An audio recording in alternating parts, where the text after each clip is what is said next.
Thank you for watching WISD TV and welcome to a construction update from Cesar Chavez Middle School. My name is Dale Caffey. As always, I'm joined by Carrie Ranney of PBK Architects. The students at Cesar Chavez Middle School are not here this school year. They're housed over at 2600 Bagby Avenue, the site of the old University High School, while some expansion is being done to this campus. We're going from this campus being able to handle how many, Carrie? About 575 students, and we're going to be in the closer to 1,000 student range when the construction is complete. Great. So we are adding about 300 to 400, the capability to house 300 to 400 more students. That's right. That's right. And we're accomplishing that by doing 3 different additions to the campus in 3 different locations. The last time we talked and met, we were over at Tennyson, and we had 3 different additions at that campus. We're doing something very similar here, except we're doing a library and choir expansion addition. We're expanding the cafeteria to meet the new core of the campus, and we're also doing a 2-story classroom addition that will include some science labs.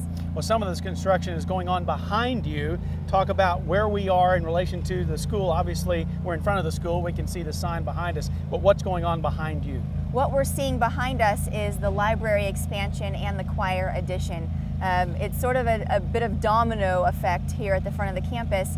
In order to expand the library to meet the new core, the larger core capacity of the campus, we needed to expand the library to meet TEA requirements and get closer to those parameters. And so we did that through providing a new computer lab here, which is what you're seeing the addition right here in front of us. And we're using the existing computer lab to become more reading space and stack space within the library to provide more of that in the space that we have inside the existing building.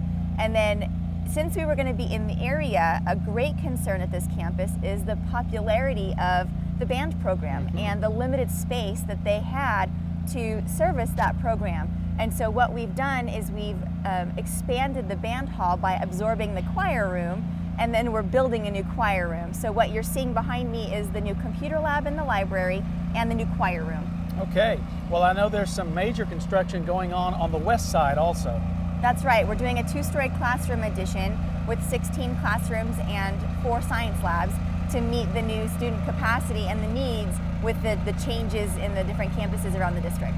Right. Well, I see one of the craftsmen here trying to get a piece of material right where we're standing, and he needs to get by, so we're going to transition from here and take a closer look at what's going on here at Cesar Chavez Middle School. You're looking at the existing outer wall of the cafeteria here at Cesar Chavez Middle School, and right behind that wall, some additional space is being made to eat for the students here. Carrie, talk a little bit about what's going on and what's having to be done here to make this work. Well, because of the growth in student population that will be attending this campus in the fall, we needed to make sure that we could address the food service times here on campus when the students are here. And so part of this project is an expansion to the cafeteria in order to meet that larger student population. And so we're providing the additional seating space for larger sections of students to be able to have lunch at the same time here during the lunch periods. And then what we're also doing in this addition is we're adding a 3rd point of sale. So right now the campus has 2 points of sale, 2 opportunities for students to get in a line, order what they want, and pay for their meals. But we're adding a 3rd to help alleviate the lunchtime because we're going to have those additional students. Now, the existing wall right behind you, though, is not going away because it's a load-bearing wall. Talk about what's going to be done. That's right. There are some limitations with this addition. Because it is a load-bearing wall, we can't just eliminate it completely without significant costs to shore up the structural system for this area of the campus.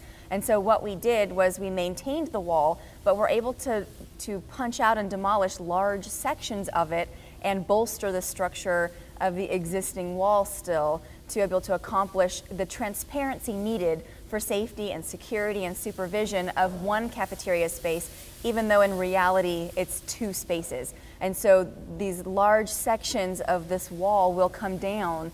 So it certainly won't look like this when it's finished. Once the addition is built and dried in, then they can come in and do the demolition work. We want to make sure that we protect the existing facility while we still have open air walls out there.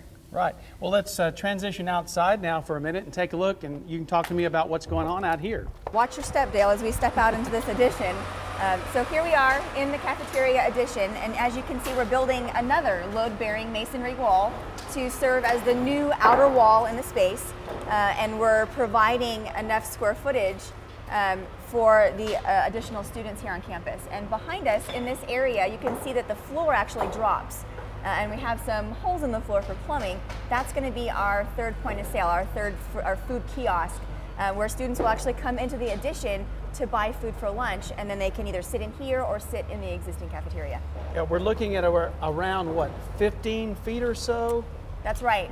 That's exactly right. Enough to be able to accommodate two rows of seating, of the rectangular style seats with an aisle in between. Okay. And that equals an additional, I guess, 100 or so, maybe 150 kids at a time? It's about 120 kids. We're trying to shoot for about 350 student capacity for 3 sections of lunch. 3 lunch periods. To be able to get close to that 1,000 student benchmark. Okay, very, very good. Where else do we want to go? Well, let's go check out, let's go look in the inside of that choir addition and the computer lab, and then we can check out the classroom addition after that. Sounds great. Carrie, we are now in a much expanded band room. Talk about how this room became so enlarged from what it was before. Well, we're standing in the new band hall. What used to be choir and band is now all band. So behind us, you can see this gray line right here. That's actually the old practice room wall. There were some practice rooms and ensemble spaces between choir and band, and those are gone. The choir practice rooms are being rebuilt in the addition, and we're building some practice rooms behind you to accommodate the band program, but this is now all the band hall. This is very impressive, and it's a good sign. I mean, as you referenced during our open, band has become extremely popular at Cesar Chavez. It sure has, and we're happy to be able to accomplish this as a part of the project that was originally to provide the core and the classroom spaces. We're happy to be able to provide this additional benefit to the project. And as we exit out toward the front of the school, I think that's where we can see the computer lab.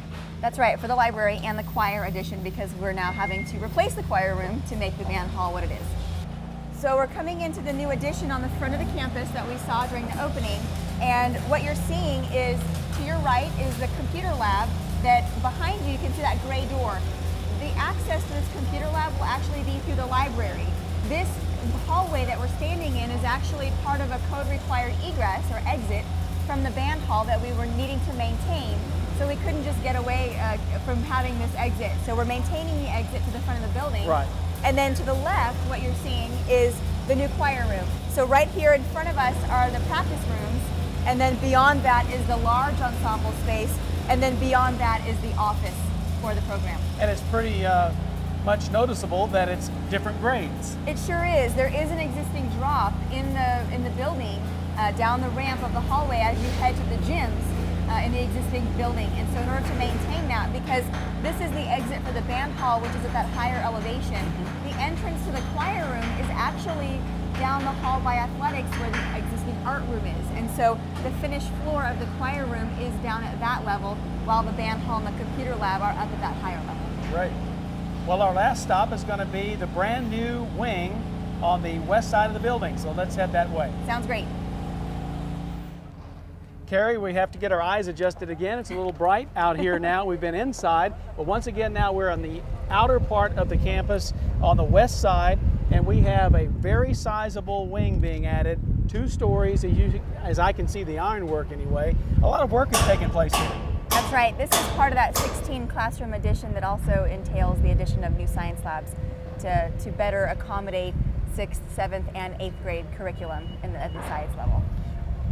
Where can you describe where the science labs will be in relation to this construction? They'll be in the middle, 2 on the first floor and 2 on the second floor. These large pipes you're seeing coming out of the slab, that's for all of the plumbing work required for the prep rooms and the sinks that go inside the science labs. Great. And how many other classrooms are we talking about? 16. 16. 16 classrooms. Very good. Right. And given the configuration, if you notice, the existing classroom wing is at an angle, and we skewed this addition to better align with the road so we could fit it into the site. And what that does is it creates a triangular space between the restrooms in the addition and the prep rooms of the science labs on both floors. And what we're doing is creating a bit of a small group instruction space, similar to some of the spaces you see in the pods at the elementary schools that we've done.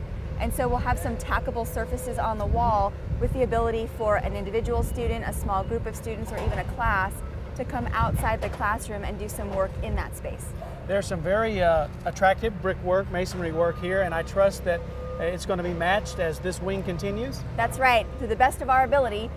We do have a mock-up panel in the front, and so we're looking at doing the best match we can with not only the split-face CMU, the brick colors, the mortar colors, the sealant colors. There are a lot of different components that go into the exterior of the building, and so we want to make sure that we match all of those aspects. And what a change this is going to be for the students who this year, of course, couldn't be here during the construction. Too much stuff going on, and they're housed at an old building, the old University High School building, but what a change it's going to be, and I think a welcome change. Talk about the excitement surrounding this construction. Well, we're certainly looking forward to wrapping everything up this summer and inviting the students back to their campus. Any new students to Cesar Chavez Middle School who will be attending here. And we're looking forward to welcoming them for the new school year later this year, and looking forward to them getting adjusted to a much larger campus. And what is the estimated date of completion of this project? It'll be in June. Okay. So we'll be getting everything ready this summer and squaring away all the details on the construction side and making sure that we coordinate with the district to get all of the furniture delivered and everything in place and ready for August. Well, we look forward to making a few more visits out here during the course of construction as the brick goes up and all of the other construction takes place. We thank you as always for joining us. Carrie Ranney with PBK Architects, and you've been watching a construction update on WISD TV from Cesar Chavez Middle School. My name is Dale Caffey, and we'll see you next time.